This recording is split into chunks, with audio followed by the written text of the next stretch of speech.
জুমার দিন যে সুবহানাল্লাহিল আযীম ওয়া বিহামদিহি 100 বার পড়বে, সূর্য ডুবা পর্যন্ত সুযোগ আছে।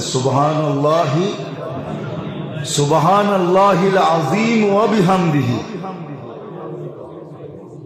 সুবহানাল্লাহিল আযীম মনে থাকবো। সে 1 লক্ষ নেকি পাবে, তার মা বাবা 12,000 করে পাবে।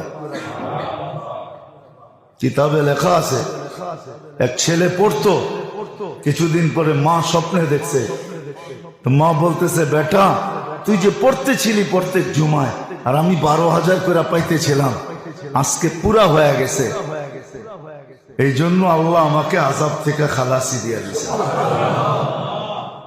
আমাদের পড়া উচিত। সুবহানাল্লাহিল আযীম মনে থাকবে? হ্যাঁ, না মনে হয় ভুলে যাবেন। লেখা রেখেন সুবহানাল্লাহিল আযীম ওয়া বিহামদিহি 100 বার, বেশি সময় লাগে।